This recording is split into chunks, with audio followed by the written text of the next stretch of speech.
आज चाहिँ हामी जामासु हाइकिङ आएको छौँ। बिहान 6:30 बजे जाने भनेर आएको केटाहरूले 8 बजा यहाँ आइपुग्दाखेरि। सो बाटो चाहिँ यस्तो छ। मेरो काठमाडौँ आइकनको फर्स्ट हाइकिङ भइरहेको छ।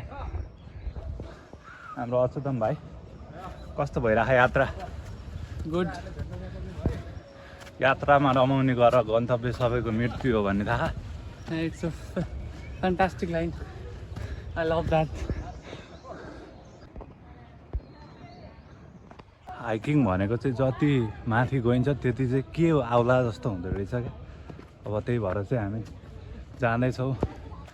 मनोज सर, हजुर, अबदेखि हाइकिङ जाँदा एक्लै जानु है। म सोलो आऊ गोरे आऊ भन्ने होला। गोरे एक्लै जाने, यो साथीहरूसँग छ नि। हाम्रो आन्टीहरू बरु हिँडिसक्नु भएको छ, हाम्रो भाइहरू हिँड्नै सक्दैनन्। जेन्जी भन्छन्, आगो मात्रै लाउँछ। हो क्या दिदी, बोइलर पर्यो हामी। आन्टीहरूले त डिस हाल्नु होला, डिस। ल अलि छिटो हिँड्नु पर्यो अब। यात्रा हाम्रा जेन्जी भाइहरू थाके दाइ के भन्नुहुन्छ तपाईँ?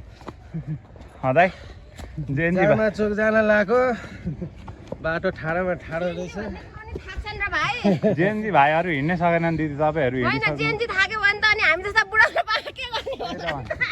जेन्जीहरू झन् आगो लाउन मात्रै भयो क्या अगाडि। सो गाइजहरू भर्खर 1 किलोमिटर हिँडे जस्तो लाग्छ। 4 किलोमिटर छ। 4 किलोमिटर पनि लम्बाइ हो जस्तो भएको आज चाहिँ। अब सम्म बाटोमा हिँड्यो भयो।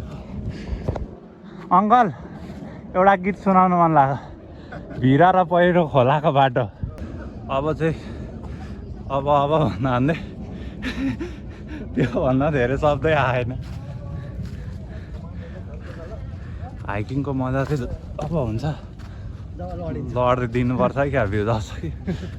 अलिक अगाडि आएपछि चाहिँ यस्तो दामी बाटो रहेछ क्या। ठ्याक्क चाहिँ हाम्रो गाउँघरतिर पानी परेर ठ्याक्क वर्षायाम सकेपछि त्यो हुन्छ नि, ठ्याक्क चिल्लो बाटो, फोहोर पनि छैन। यहाँको सरसफाइ चाहिँ राम्रो रहेछ। गोरे भनेर माथि बाँदरले मुत्याएरै चाहिँ। सो त्यस्तै हो। अब अलि अगाडि जाउँ। एक्लै हिँड्नु पो हुन्छ कि हुँदैन? ठिक छ, म एक्लै हिँड्छु।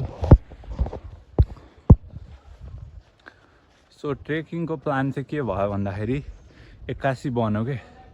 अब नयाँ वर्षमा कहाँ जाने, फुटसल भनेर चाहिँ अब यहाँबाट गएर फुटसल जाने कुरा भयो। त्यही भएर चाहिँ हामी सुरुमा हाइकिङै जाउँ। मेरो चाहिँ प्लान थियो, केटाहरूसँग आउने थिएन। एउटा साथी र म चाहिँ कतै जाउँला, खोला या झरना भन्ने थियो। तर मैले चाहिँ त्यसलाई क्यान्सल गरिदिएँ। त्यो पनि अहिले कता गयो थाहा छैन, गर्लफ्रेन्डसँग गयो होला। सो त्यस्तै हो। यस्तो दामी यहाँ चाहिँ थुप्रै मान्छे हुनुहुन्छ अगाडि। अब हेरौँ के कस्तो हुन्छ। म चाहिँ अब अगाडि गएर खिच्छु है त, हेर्दै गर्नु होला। सब्सक्राइब गर्नु होला। 1000 सब्सक्राइबर छिटै पुगाउँछ। 1.5 किलोमिटर माथि आएपछि यसरी खुल्ला देखिँदो रहेछ। तर यहाँ चाहिँ बादल लाएर काठमाडौँ देखिया छैन। मनोज सर यस्तो छ यहाँबाट चाहिँ।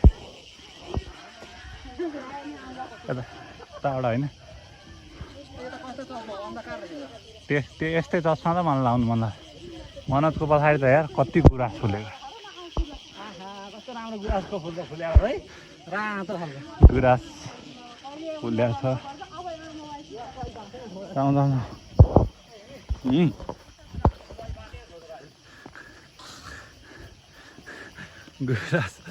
गुराँस अरूले लिएर आए, हामीले गुको रास गुरु दाल ल्याएको।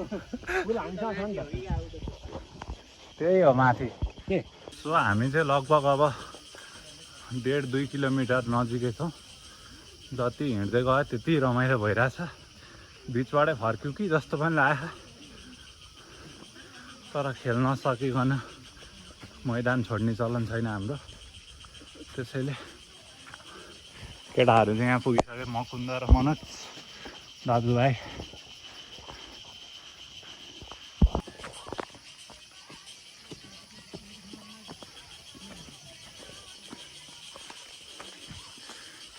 यस्तो हाम्रो चाहिँ बाटो एकदम खतरा छ अहिले चाहिँ घुम्न चाहिँ गर्लफ्रेन्ड लिएर आउनुपर्ने रहेछ एक्लै चाहिँ साथीभाइसँग चाहिँ गाह्रै हुँदैछ बाटो चाहिँ यस्तो छ हाम्रो नन्दमुरी गएको पनि अहिले यस्तै बनाउन खोजेको कि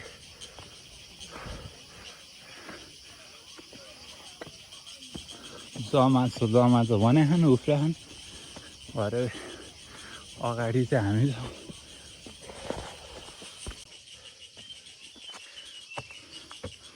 ओडारमा कहिले पनि भालु बस्दैन बाघै बस्छ फाइनल्ली 1.5 घन्टाको हिँडाइपछि चाहिँ हामी लगभग आइसकेका छौँ अब चाहिँ हामी लगभग 1.5 घन्टाको हिँडाइपछि चाहिँ जान छ हाइकिङ हाइकिङ गरेर माथि आइसक्यौँ यो बोर्डमा के लेखाएको छ पढ्छ अगाडिबाट यहीँ माथि हो नि हो रहेछ सो जमाको हाइकिङ गर्दा हामी चाहिँ माथि टपमा आइपुग्यौँ अब यहाँ चाहिँ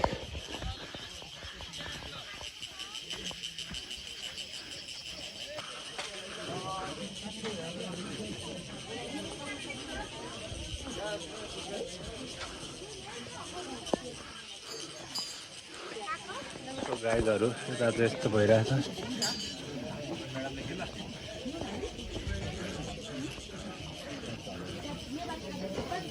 केटाहरू माथि होला घुम्ने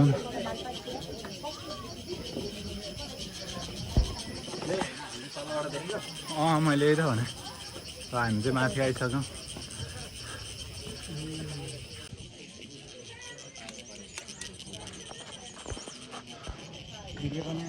काठमाडौँको भ्यू चाहिँ ब्लरी देखिएको छ अब फुलै छैन अहिलेसम्म चाहिँ उता चाहिँ भिडियो खिच्न मनाइ त छैन यस्तो छ सो माथि आइयो अब यहाँबाट चाहिँ यहाँबाट भ्यू टावर जस्तो छ त्यहाँ चढ्ने हो त्यसपछि केटाहरू कता गए केटाहरू खुलो खाँदै छन् के हो यस्तो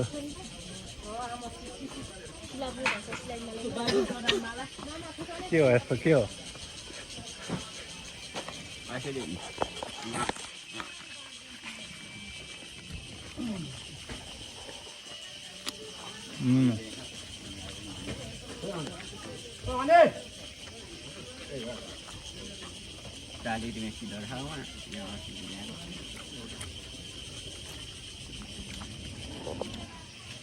अगाडि आउने मान्छेले चाहिँ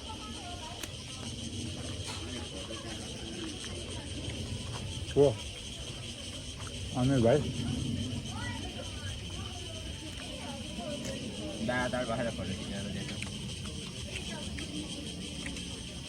टपहरूले च्याम्पियनसिप खेल्दैछ नि यहाँ युरोपा लिग